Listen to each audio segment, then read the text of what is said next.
Welcome to Crisis in Perception, where we examine the systems shaping our world.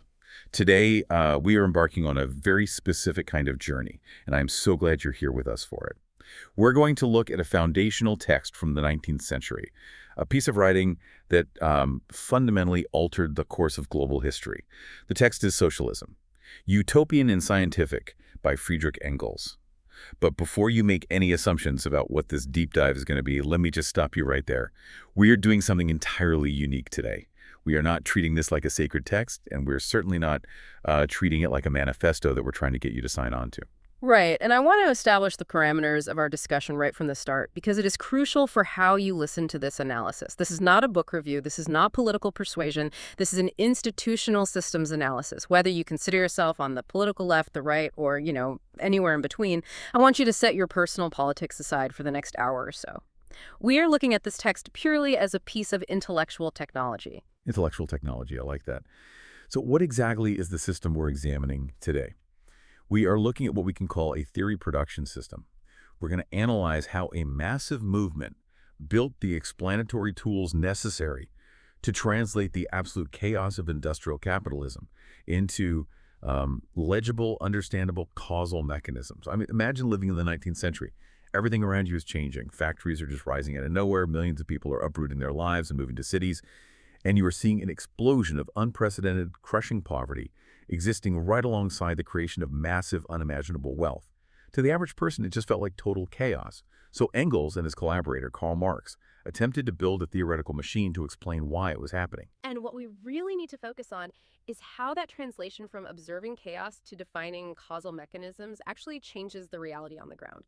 When you give people a new tool to interpret their reality, it changes their organizational strategy. It changes their perception of their own social class. It completely rewrites the rules of institutional conflict. We are going to examine the architecture of that explanatory tool to see exactly how it functioned. Exactly. So here is our roadmap for you today.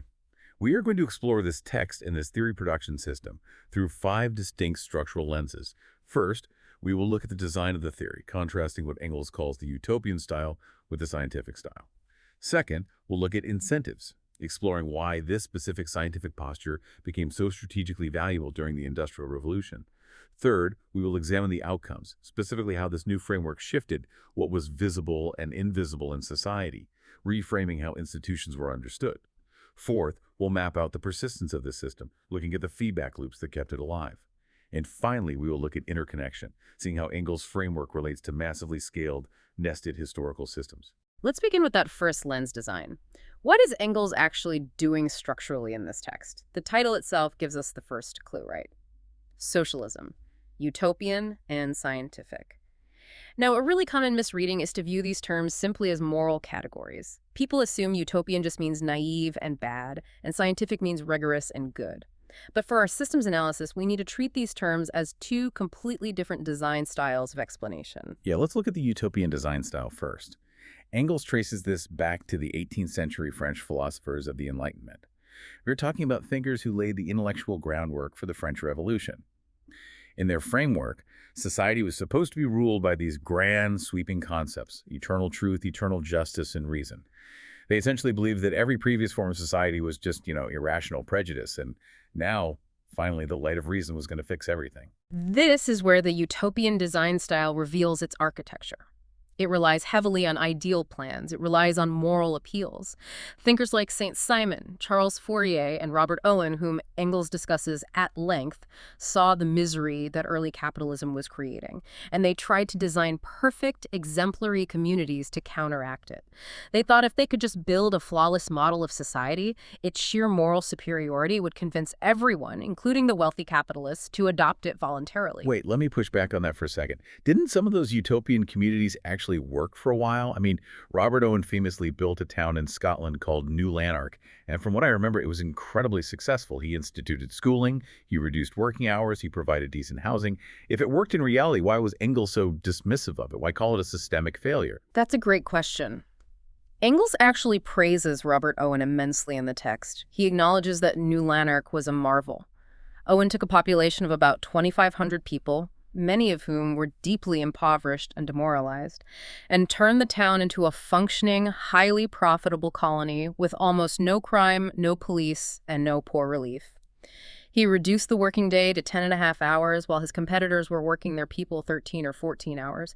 He even paid his workers when the factories had to shut down for 4 months due to a cotton crisis. So if he was doing all of that and still making a massive profit, what was the structural problem? The structural problem, according to Engels, was that the entire system rested entirely on the personal morality and individual will of Robert Owen himself. Owen was acting as a benevolent dictator. The workers in New Lanark were still entirely dependent on him. They didn't own the means of production, Owen did. Engels points out that while New Lanark was better than the alternatives, it was still a system of exploitation, just a much kinder, gentler one. And more importantly, it wasn't scalable. When Owen tried to take his model and apply it to a communist society in America New Harmony, Indiana, it collapsed. It collapsed because a system designed around the moral purity of one enlightened founder cannot survive the complex, ruthless, mathematically driven incentive structures of global capitalism. Okay. That makes sense. So the utopian design style treats social systems almost like a math equation. Think about it. In a math equation, the absolute truth of the answer is just sitting there, waiting to be discovered by a genius. It doesn't matter if it's the year 1800 or the year 3000, 2 plus 2 is 4. The utopians treated social truth the exact same way. It existed completely independently of time, space, and human historical development. If something was wrong with society, well, it's just because people were previously ignorant. They just hadn't found the right equation yet. Fourier is another great example of this, right? Charles Fourier is a fascinating case study in utopian design. He was a brilliant satirist who ruthlessly mocked the hypocrisy of the French bourgeoisie and the misery of early capitalism. But his solution was to meticulously design these ideal communities called phalanxes, and I mean meticulously. He calculated exactly how many people should live in one, ideally 1,620 people, what their psychological temperament should be, how their building should be laid out, down to the tiniest architectural detail. It was highly imaginative, but it was completely unmoored from the actual material conditions and historical forces of his time. So this is the critical failure point of the utopian design. Because it operates on the assumption of absolute truth and perfect moral design, it has no mechanism to explain why things are the way they are right now, other than pointing to human failure or immorality. It says capitalism is evil, here is a blueprint for something better. But it can't explain the mechanics of how capitalism arose or how society naturally transitions from one phase to the next. It's purely a moral critique. And because every single utopian thinker had their own subjective, personal version of what absolute truth or perfect justice looked like, their theories just constantly collided with one another. Exactly. Engels describes the result of this as an eclectic average mush of socialist thought. It was a mishmash of various critical statements, economic theories, and pictures of future societies that had the edges rubbed off them in the stream of debate, like rounded pebbles in a brook. To move past this, the movement needed a completely different intellectual architecture. And that brings us to the scientific design style. If the utopian style is like an architect drawing a beautiful but physically impossible floating castle in a sketchbook, the scientific style is like an engineer calculating the load-bearing capacity of steel and concrete to build a suspension bridge. The scientific design style relies on causal models. It is built entirely from material conditions and the relations of production.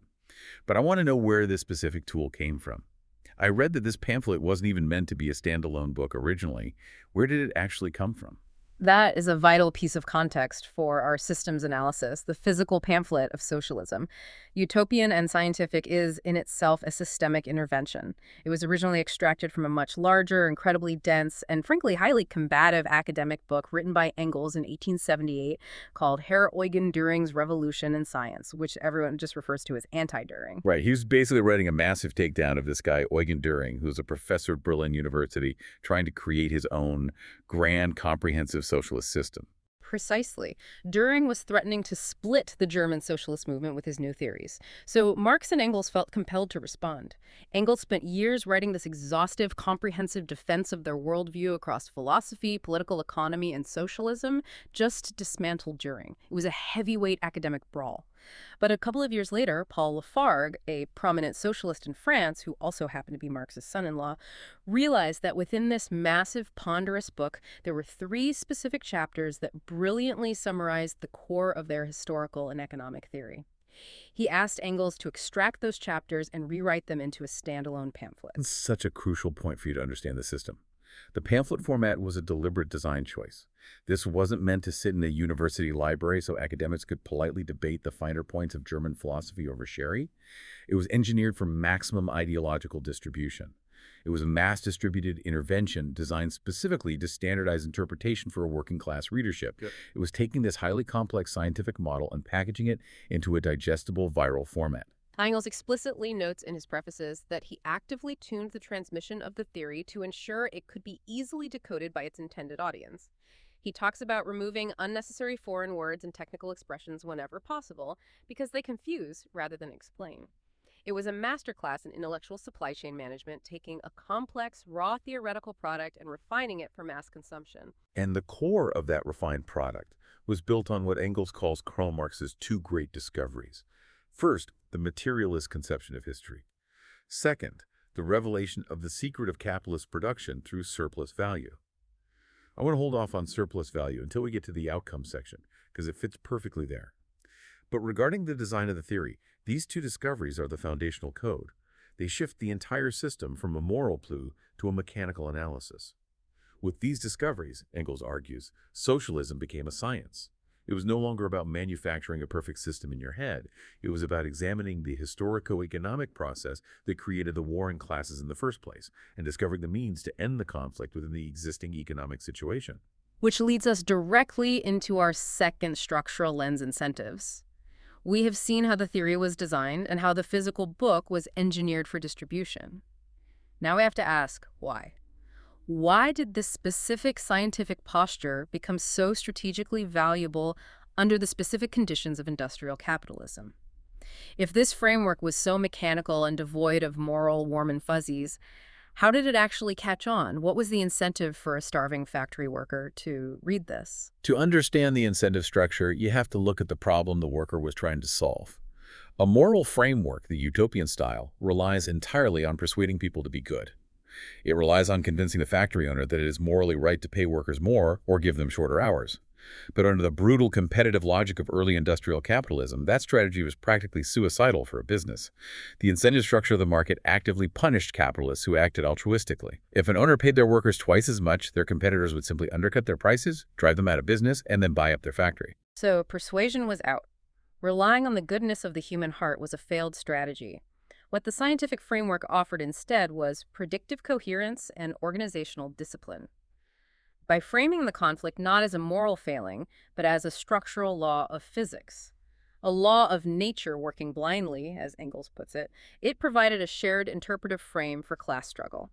Think about a factory worker in Manchester, England, and a textile worker in Lyon, France. They don't know each other. They don't speak the same language. Their cultures are entirely different.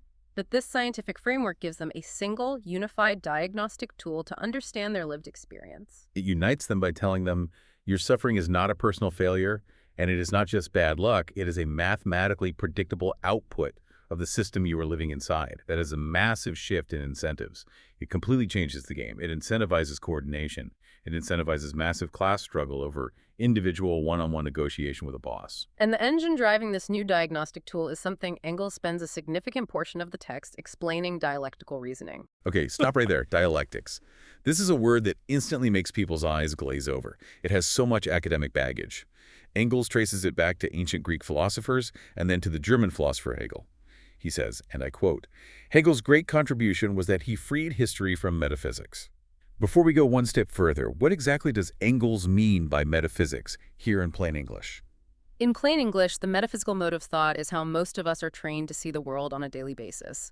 It looks at the world as a collection of fixed, isolated, permanent objects. A table is a table. A tree is a tree. Capitalism is capitalism. Human nature is human nature. It categorizes things into rigid, unchanging boxes, yes or no, positive or negative, cause or effect. It assumes things just are what they are, permanently. And Engels argues that this way of thinking is completely inadequate for understanding complex systems.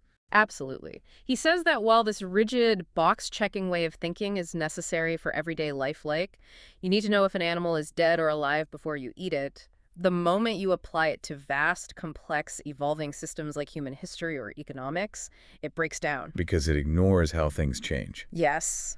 Yeah. Hegel's dialectical method, conversely, looks at the world not as a complex of ready-made, static things, but as a complex of processes. Everything is constantly coming into being and passing away. Dialectics focuses on the interconnections, the motion, the beginning, and the end of things. It embraces contradiction as the driving force of change. But Engels also says Hegel got it wrong in a fundamental way. He says Hegel was an idealist, and he stood things on their head. Again, let's break that down. What does idealism mean in this context? In Hegel's philosophy, idealism means he believed that the physical, material world we see around us is actually just a reflection or a realization of some eternal, absolute idea that existed somewhere before the world even began. So for Hegel, the development of human history was just the process of this abstract idea slowly working itself out in the real world. The ideas in people's heads were the primary drivers of reality. And Engels and Marx looked at that and said, no, that's completely backward. They took the dialectical method, this brilliant focus on process, contradiction, and change, and stripped away all the mystical, abstract idea stuff. They applied it strictly to the physical, material world. Let me offer an analogy for you, the listener, to really lock this in. Imagine you are standing on a riverbank looking at a massive steel suspension bridge. A static, metaphysical view just sees the bridge. It's strong, it's solid, it's permanent, it is a bridge. A dialectical view looks at that exact same bridge and sees a violent, invisible war. It sees the immense tension of the cables pulling up, constantly fighting the massive compression forces of the concrete pillars pushing down. It knows that over time, the microscopic rust forming on the steel, the shifting of the mud in the riverbed, the fluctuating weight of the traffic, these internal contradictions will eventually force the bridge to change state. It might require massive repairs, or it might collapse entirely. Dialectical reasoning is a tool for seeing the invisible internal forces that guarantee future change. That bridge analogy perfectly captures the mechanics of the theory. And when you apply that dialectical engine to social systems, it becomes incredibly powerful. The utopians looked at capitalism metaphysically. They saw it as a static, bad thing that needed to be replaced by a static, good thing. The scientific socialists looked at capitalism dialectically. They saw the massive, unprecedented productive forces it unleashed, the factories, the global trade networks, as one side of a contradiction. And they saw the private ownership of those forces as the other side. They map the tension. Which brings us to the concept of historical materialism. If dialectics is the engine, historical materialism is the steering wheel. Think of historical materialism like putting a highly specialized filter on a camera lens. If you put an infrared filter on a camera, it blocks out all the normal colors and forces you to only see heat signatures. Historical materialism does exactly this to human history. It acts as an incentive filter. It forces the user of the theory to prioritize certain variables above all others. It dictates that the material organization of production, the structure of labor, and the architecture of ownership are the primary causal levers of society. It explicitly deprioritizes personality, morality, religion, or isolated historical events. When you look through the filter of historical materialism, you don't seek the ultimate causes of political revolution in men's brains or in their sudden insight into eternal truth. You seek them in changes in the modes of production and exchange. You seek them in the economics of the epoch, not the philosophy. This is like the ultimate version of follow the money. If you are watching a true crime documentary about a massive corporate fraud, you don't listen to the CEO's tearful apologies or their speeches about corporate values. You ignore the philosophy and you look at the bank statements. Historical materialism does this on a civilizational scale. If a government falls or a major war starts, the user of this theory is incentivized to ignore the speeches of the politicians, ignore the religious justifications, and immediately look at the underlying economic shifts. Who owns the factories? How is the wealth being distributed? How has the technology of production changed? The filter blocks out the noise of philosophy and focuses entirely on the signal of economics. This is incredibly empowering for a mass movement because it provides laser focus. You don't waste time trying to change the philosophy of the ruling class. You focus entirely on changing the economics. Which transitions us perfectly into our third structural lens outcomes. We have designed the tool, we understand why it is incentivized and how the engine works. Now, what happens when you actually use it? What are the outcomes of shifting from a utopian model to a materialist analysis? The primary outcome is a radical shift in visibility. What was previously invisible suddenly becomes glaringly obvious. Let's talk about exploitation.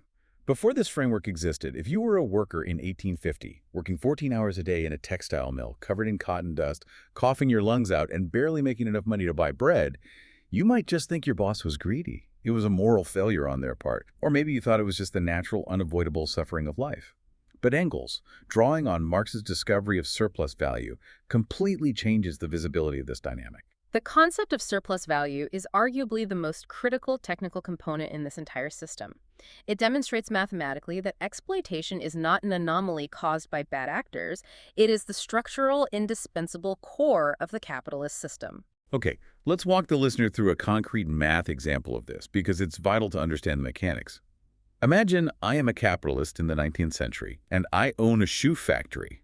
I buy leather, I buy thread, I buy the machines.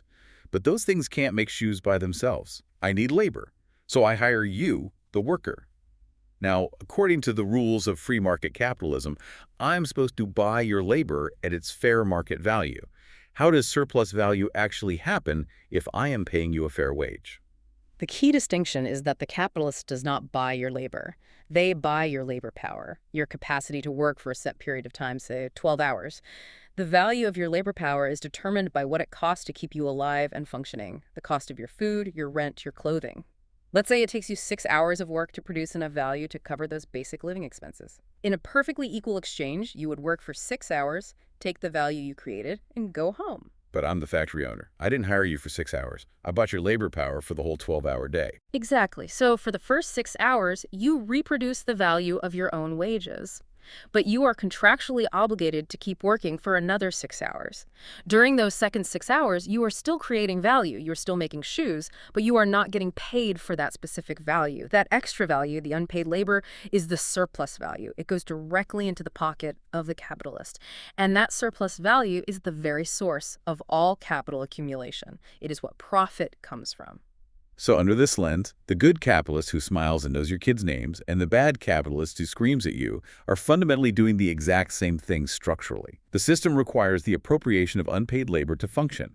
If I, as the factory owner, stop extracting surplus value from you, I stop making a profit, my business collapses, and I'm destroyed by my competitors. The visibility shifts entirely from individual morality to structural necessity. And this shift in visibility applies not just to daily exploitation on the factory floor, but to massive macroeconomic events. This is where Engels' analysis of systemic crises is so vital. He details the phenomenon of the economic crash, noting that since the first general crisis in 1825, the industrial and commercial world breaks down roughly every 10 years. Let's look at exactly how Engels describes this, because the language is incredibly striking. He says trade comes to a standstill, markets are glutted, products lie around in piles as massive as they are unsaleable, factories are idle, credit vanishes, and here's the crucial part. The working masses lack the means of subsistence precisely because they have produced too much of them. It is what he calls the vicious circle. Think about how profound that reframing is. Throughout all of prior human history, a crisis was a crisis of scarcity. It was a famine, a drought, a plague, a crop failure. People starved because there was a lack of production. But under industrial capitalism, the crisis is one of superabundance. People are starving because there's too much food. They are freezing because there's too much clothing produced. We see this exact absurdity today. Think about modern parallel examples. You have massive corporations like Amazon, routinely destroying tons of perfectly good, unsold electronics and consumer goods just to clear warehouse space, while millions of people can't afford basic necessities. You have grocery stores locking dumpsters full of perfectly edible food, pouring bleach on it so people can't eat it, while people go hungry in the same neighborhood. A utopian looks at a market crash or a locked dumpster of food and sees a tragic accident, a moral mistake that can be fixed with better regulations or kinder managers.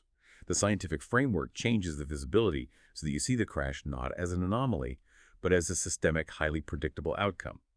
It is the inevitable explosion resulting from the core contradiction of this system. And we need to clearly define that contradiction. Think about a factory.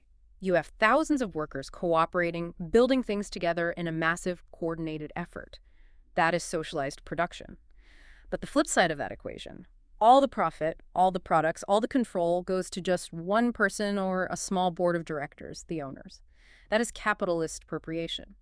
Engels says you cannot have socialized production and private capitalist appropriation existing in the same system without eventually generating violent cyclical explosions. The productive forces simply outgrow the narrow boundaries of private ownership. This raises a massive question about how we view institutions, specifically the government. When you adopt this systemic materialist view, institutions are no longer seen as neutral entities existing for the public good. They are revealed as reproducing mechanisms designed to maintain the current relations of production. Engels' view of the state is a perfect example of this institutional reframing. He argues that the modern state, no matter its democratic trappings, is an essentially capitalist machine. He calls it the ideal aggregate capitalist. Wait, but what if the government starts doing things that look socialist? What if the government steps in and takes over the healthcare system, or the railways, or the postal service? Doesn't that prove the state can be a force for socialism? Engels anticipates that exact argument and explicitly rejects it. This is a brilliant piece of institutional analysis. He says that the more productive forces the state takes over into its possession, the more it actually becomes a real aggregate capitalist and the more citizens it exploits. The workers employed by the state-owned railway or the state-owned postal service remain wage workers. They are still part of the proletariat. The capitalist relationship is not abolished when the state takes over. It is simply pushed to its absolute extreme limit. The state acts as the ultimate boss. So what does this all mean for you, the listener, trying to understand the text impact? It means this reframing converts vague, moral, social questions into very hard, concrete questions of institutional design. Property, production organization, state power, and ideological reproduction all become mechanical problems. The state is no longer a neutral arena where different ideas debate and the best one wins. The state is an organization built specifically to maintain the external conditions of production and forcefully hold down the exploited class. To change the outcomes, you can't just elect nicer people to run the state machine, you have to fundamentally alter the machine itself. Or, as the theory ultimately suggests, eventually render the state entirely superfluous. This brings us to a critical juncture in our systems analysis. We have examined a powerful theory production system. It shifts perception, it incentivizes massive coordination, it explains complex economics. But an idea being powerful or even correct doesn't guarantee its survival. How does this theory production system actually persist over time? How does it survive across borders, across decades, and in the face of intense, violent opposition from the most powerful empires on Earth? This leads us to our fourth lens, persistence. We need to explain this through specific, observable feedback loops. Right. Ideas don't just survive because they are good. They survive because they are embedded in feedback loops that constantly reinforce them. The first and most important loop we see in this text is the material feedback loop, and it is driven by the physical reality of industrial concentration. Engels maps this historical evolution beautifully. Prior to capitalism, production was scattered. You had individuals working on spinning wheels or hand looms in their own cottages in the countryside. Production was puny, dwarfish, circumscribed. What capitalism did was concentrate these scattered means of production into massive social levers. It built enormous factories powered by steam machines. And here's how the loop functions. By concentrating the physical machinery into giant factories, you inevitably have to concentrate the labor geographically. You pull millions of people from the countryside and pack them into dense, sprawling industrial cities. This physical concentration completely reshapes their social relations. They are no longer isolated artisans working alone. They are fused into a massive, interconnected class, the proletariat. And this physical and social concentration generates recurring, daily conflict. The worker experiences the structural exploitation we discussed earlier, the low wages, the relentless, dehumanizing pace of the machinery, the constant threat of the industrial reserve army of unemployed workers waiting outside the factory gates to take their job. This daily, lived reality creates a continuous, desperate demand for an explanation. This is the genius of the system. The material conditions are constantly generating the exact problem that the theory was designed to solve. Think of the loop. The factory system creates the conflict. The conflict drives the workers to seek an explanation. The scientific socialism framework provides the most coherent, predictive explanation available. The workers adopt a framework which tells them their struggle is historically justified and their victory is inevitable. This reinforces their willingness to engage in conflict. It is a massive, self-sustaining material feedback loop. The theory remains hyper-relevant because the workers' daily lived experience constantly proves the theory right. But the persistence of the theory isn't just driven by material conditions, it's also driven by the mechanics of its distribution. This is the dissemination reinforcement loop. The prefaces of this pamphlet provide incredible data points on this. Engels proudly lists the linguistic spread. The text was rapidly translated into French, Polish, Italian, Russian, Danish, Spanish, and Dutch. It was reaching worker education circles everywhere. And the numbers are staggering for the time. He mentions that 3 different editions sold 20,000 copies in Germany alone. And here's where it gets amazing. This mass distribution happened while completely defying the police bans of the anti-socialist law in Germany. The government literally outlawed the text, and it still sold tens of thousands of copies. This is a classic example of an institutional intervention backfiring spectacularly and feeding the very system it was trying to starve. Let's trace this specific dissemination loop. You have the spread of the text. Shared theory increases coordination among the working class. Increased coordination translates into increased institutional pressure, labor strikes, political organizing, mass meetings. The state, acting as that aggregate capitalist we discussed, responds with institutional resistance. It bans the literature. It deploys the police to break up meetings. But the state miscalculates. By banning the literature and sending in the police, they actually confirm the theory's central premise. The theory explicitly told the workers, the state is not your friend. It is a mechanism built by the capitalists to oppress you. So when the state violently bans the book, the worker says, the theory is exactly right. Look at them proving it. The resistance merely increases the demand for explanatory coherence. It acts as the greatest marketing campaign imaginable, creating an underground, decentralized network of distribution that makes the ideas exponentially more resilient. There is one more crucial feedback loop regarding persistence that we must analyze. The legitimacy loop. If you are introducing a revolutionary framework that claims to overturn the entire existing social, economic, and political order of the world, you face a massive credibility deficit. How do you legitimize this radically new system? Engels does this by anchoring his arguments deep within established philosophical inheritance. He doesn't just say, Carl and I figured this out yesterday in a pub.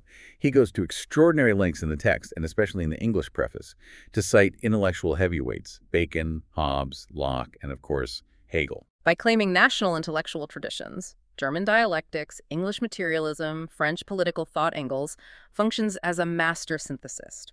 He is consciously building a legitimacy loop. He tells the English reader, don't be afraid of this theory. Your own ancestors invented the materialism it is based on. He tells the German reader, your greatest philosophers perfected the dialectical method we use. He stabilizes the framework's authority across highly distinct international contexts by weaving it directly into the DNA of their own respected intellectual histories. It is a brilliant, highly effective strategy for long-term persistence. Okay, we are moving into our final structural lens before we hit the core question of the deep dive. We need to talk about interconnection. We have spent a lot of time zoomed in on the mechanics of the theory, but now we need to zoom out and reconnect Engels' framework to the broader nested systems to show the truly massive scale of this historical analysis. The sheer scale is what makes the historical materialist framework so incredibly ambitious. Engels maps a historical evolution that moves through nested systems of increasing complexity. He tracks the progression from simple cooperation in early workshops, to the division of labor in manufacture, to the explosion of large-scale industry powered by steam, to the formation of joint stock companies, to the creation of massive trusts and monopolies, and finally, to state property. Let me break it down how these systems are nested inside each other like Russian dolls.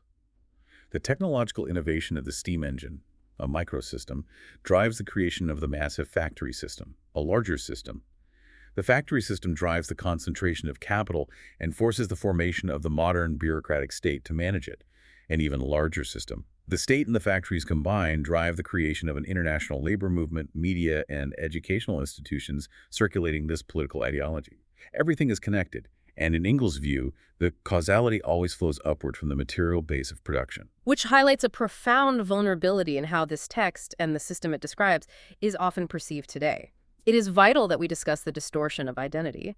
In modern political discourse, socialism is frequently treated merely as a personal belief, a set of moral values, a political identity you put in your social media bio, or worse, a team sport where you wear the right colors and yell at the other side.